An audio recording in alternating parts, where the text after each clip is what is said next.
Perkenalkan, nama saya Dewa Ayu Amanda Putri, presensi 27 dengan NIM 23110319, kelas A1 Denpasar, Prodi Pendidikan Guru Sekolah Dasar semester 4, dan di sini saya mengajak seorang siswa yang bernama. Nama saya Dewa Ayu Putri Oktaviani Dewi. Saya kelas 6 dan saya bersekolah di SD Negeri 1 Suwak.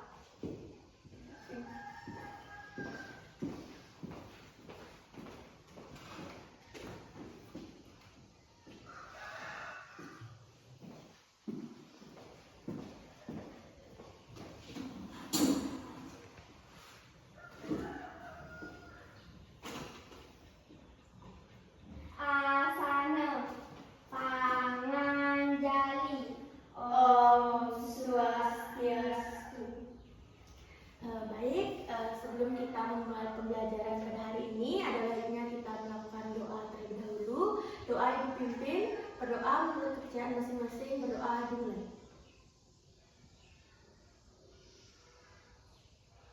Berdoa selesai. Baik, pada pagi hari ini kita akan belajar bab 4 Indonesia dan Masyarakat Dunia. Apakah anak-anak sudah siap menerima pelajaran dari Ibu? Sudah. Baik. Di sini kita akan belajar 3 pokok materi. Yang pertama adalah hubungan antar negara.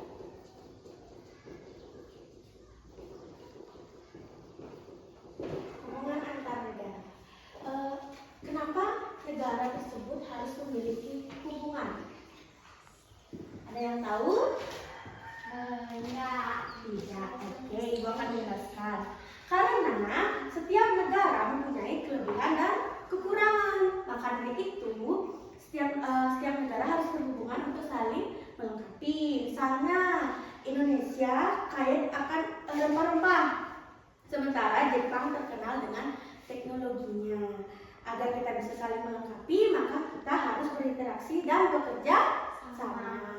Nah, hubungan antar negara ini pasti ada penyebabnya. Penyebab dari hubungan antar negara adalah ada yang tahu? Enggak. Satu aja ada? Enggak. Oke, dijelaskan.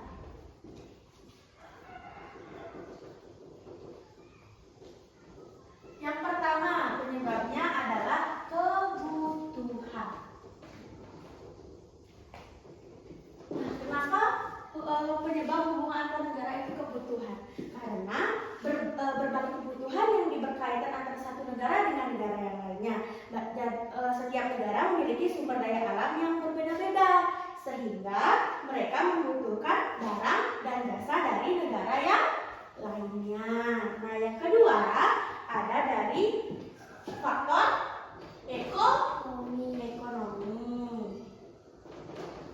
Nah, faktor ekonomi ini juga menjadi alasan utama mengapa terjadinya hubungan antar negara. Negara-negara dapat bekerja sama dalam perdagangan internasional yang membantu meningkatkan pertumbuhan ekonomi di masing-masing negara. Baik. Yang ketiga ada faktor keamanan dan pertahanan. Mengapa demikian? Terutama dalam menghadapi ancaman dari luar, negara-negara bersinergi saling melengkapi. Misalnya seperti yang pernah terjadi, ada perang, Indonesia mengirim pasukan ke negara tersebut untuk membantu negara tersebut dalam melindungi keamanan dan pertahanannya. Oke. Nah, yang terakhir ada perjanjian internasional.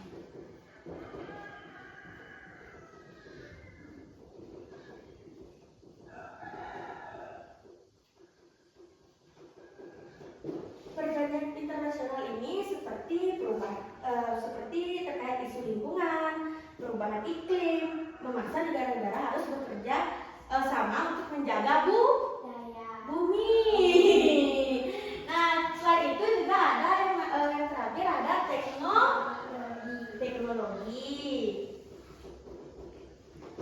Teknologi ini kan semakin maju, juga membuat negara-negara satu sama lain yang dimana memudahkan untuk berkolaborasi dan menjaga hubungan antar negara.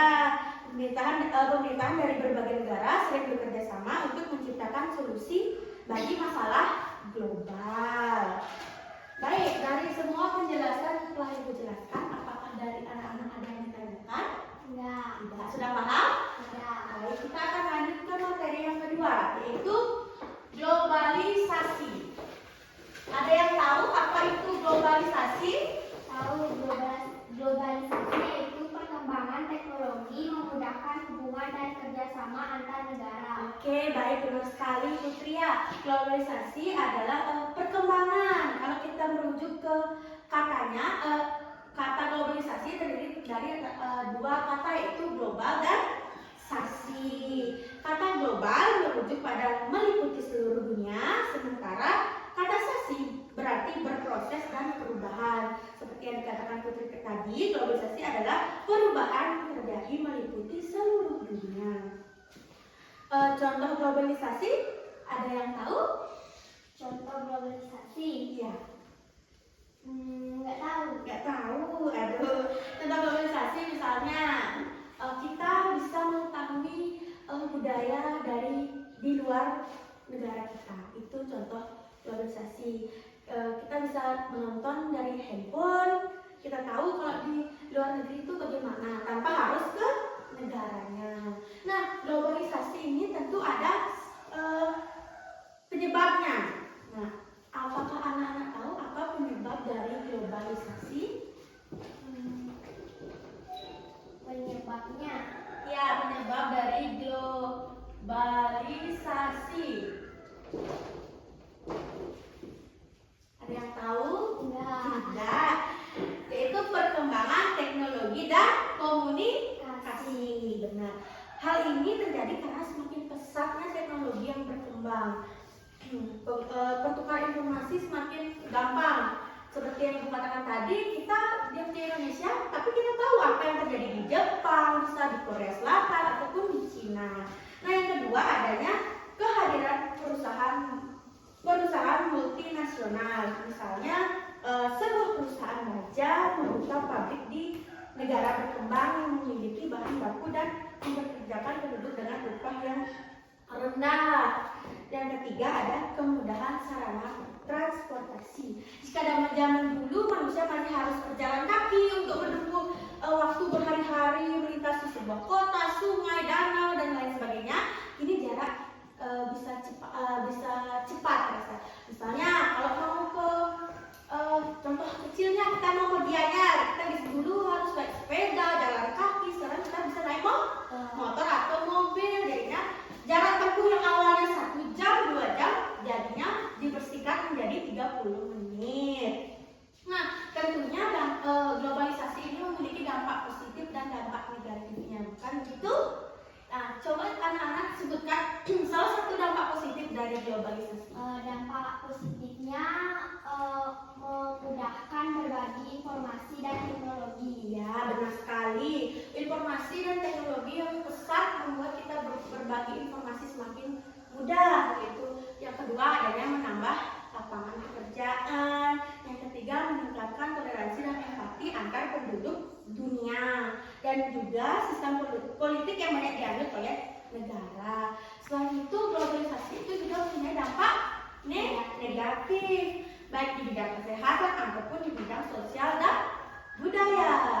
Anak-anak bisa menyebutkan salah satu dampak negatif dari globalisasi? Kalau dampak negatif nggak tahu. Nggak tahu. Dampak negatifnya contohnya adalah kualitas kesehatannya tidak rata. Misalnya di negara berkembang kualitas kesehatannya bisa buruk. Nah, orang-orang yang di negara berkembang tersebut memilih untuk ke negara maju untuk mencari kualitas kesehatan yang lebih bagus. Kalau di bidang sosial dan budaya lokal bisa terpengaruh dengan budaya-budaya yang asing datang dari luar negara. Baik. Nah, setelah Ibu menyampaikan materi tadi, di sini kita akan game dulu sebentar, biar kita tahu seberapa jauh kalian paham tentang materi yang Ibu sampaikan. Di sini Ibu ada dua kuis yang judulnya Tebak Siapa Aku. Nah, yang pertama, aku bisa digunakan untuk menelpon. Aku dipakai oleh semua orang, semua kalangan. Bentukku persegi panjang dan tinggi. Siapakah aku? Handphone, benar sekali. Yang kedua, aku adalah musik dari Korea Selatan. Anak-anak muda suka dengan aku. Siapakah aku? K-pop, benar sekali. Itulah dampak dari globalisasi, adanya alat komunikasi yang semakin berkembang dan budaya luar yang masuk ke negara kita. Baik. Dari materi tersebut ada yang ingin ditanyakan? Tidak. Mari kita lanjut ke materi yang ketiga, yaitu ekspor dan impor. Nah, sebelumnya anak-anak sudah pernah mendengar kata ekspor dan impor belum? Sudah? Belum. Ekspor. Nah, ekspor itu adalah kegiatan menjual barang. Sedangkan impor adalah membeli barang. Ya. Misalnya, Indonesia menjual minyak kelapa sawit, kopi, dan karet ke negara-negara lain yang membutuhkan. Itu disebut apa? Ekspor, benar sekali. Nah, di sisi lain, jika Indonesia membeli suatu barang seperti alat elektronik, kendaraan, dan gandum dari negara lain, itu disebut impor. Ya, benar sekali. Nah, menurut kalian mengapa ekspor dan impor itu penting? Karena negara juga saling membutuhkan satu sama lain. Iya, benar sekali. Untuk dan yang lainnya adalah memenuhi kebutuhan masyarakat dan juga meningkatkan ekonomi negara. Selain itu juga meningkatkan hubungan erat antar negara, benar sekali.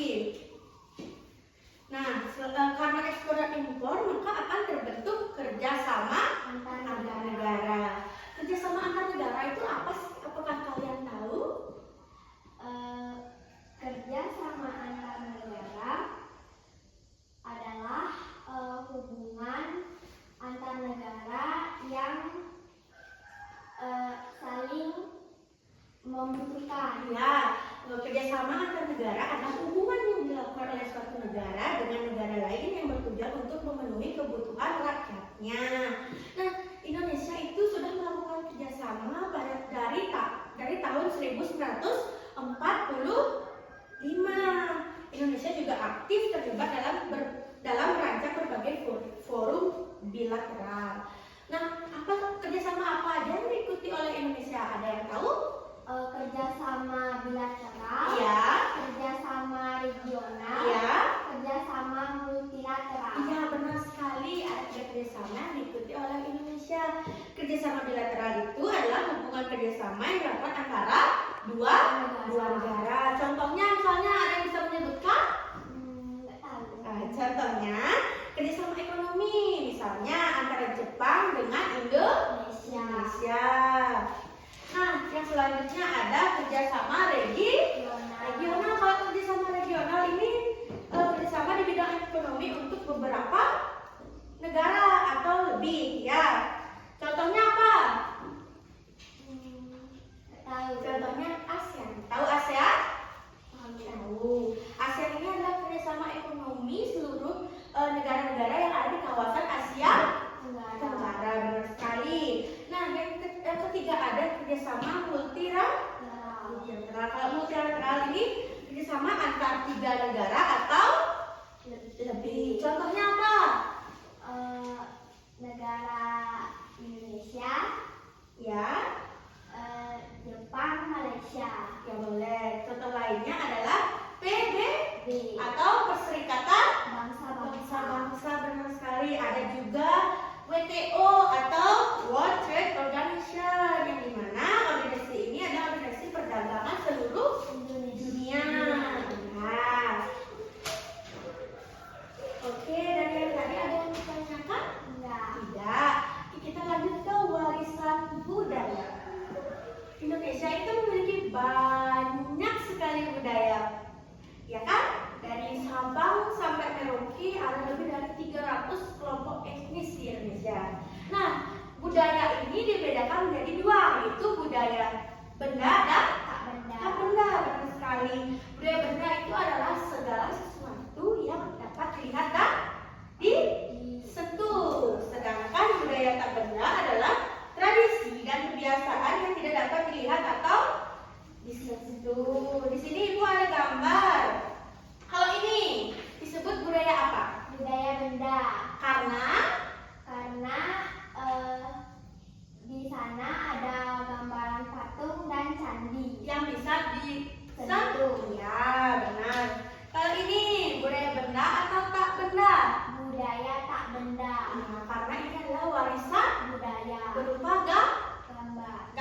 banyak dikenal di dunia. Yang paling terkenal apa yang disebut apa? Yang bisa dipakai? Pakaian adat. Bukan, namanya apa? Yang bercorak. Batik. Iya, batik itu sangat dikenal di seluruh dunia. Dan batik ini masuk ke warisan budaya tak benda oleh UNESCO pada tahun 2009. Oke. Nah, yang terakhir ini kita akan membahas tentang Indonesia akan kaya akan budaya. Keberadaan budaya merupakan identitas bangsa yang menjadikan kita berbeda namun tetap seperti semboyan Bhinneka Tunggal Ika. Oke, pintar. Oke, sekian materi yang dapat Ibu sampaikan. Dari semua materi yang Ibu sampaikan, apakah ada yang ditanyakan sebelum kita lanjut ke latihan soal? Tidak. Oke, di sini Ibu akan memberikan latihan soal yang dimana terdapat 6 soal. Nanti adik jawab. Kita kasih waktu 5 menit. Kalau sudah, Gimana jawab? nanti disilang di ABC-nya. Oke?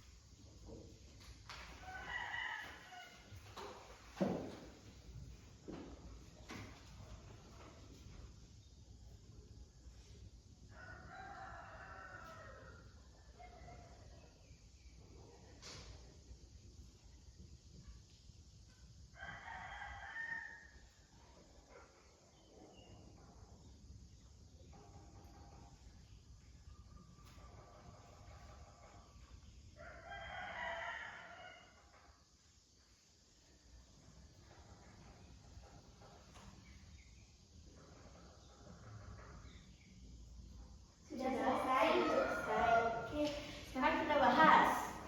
Yang nomor 1, hubungan antar negara diperlukan untuk Meningkatkan kemajuan bersama dan menjaga perdamaian. Oke, dapat poin 1 untuk nomor 1. Yang kedua, globalisasi menyebabkan pengaruh positif berupa Mudahnya berbagi informasi dan teknologi. Oke, benar sekali.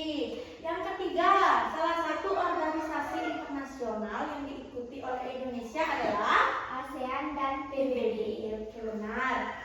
Dan yang keempat, sebagai bagian dari kerjasama internasional, Indonesia ikut serta dalam misi. Misi apa yang ikut Indonesia? Membantu negara maju mendominasi negara berkembang. Ya, benar sekali. Dan yang kelima, salah satu tujuan sasaran pembangunan berkelanjutan atau SDGs adalah mengakhiri kemiskinan. Hal ini berarti kita harus Membantu orang lain hidup lebih sejahtera. benar. Dan yang terakhir, kita harus bangga terhadap budaya Indonesia. Salah satu cara menunjukkan rasa bangga adalah Mempelajari dan melestarikan budaya Indonesia. ya, benar sekali. Berarti jawaban dari Putri benar semua. Oke, tepuk tangan dulu. Nah, untuk pelajaran kali ini sudah berakhir. Semoga apa yang Ibu sampaikan bisa kalian terapkan di rumah. Karena menjaga kebudayaan itu kan kewajiban kita bersama. Karena tadi diawali dengan doa, maka kita akan mengakhiri dengan doa juga. Untuk mengakhiri pelajaran kali ini, mari kita berdoa bersama-sama menurut perayaan masing-masing. Berdoa dimulai. Berdoa selesai. Pada asana prama santi. Om Santi Santi Santi.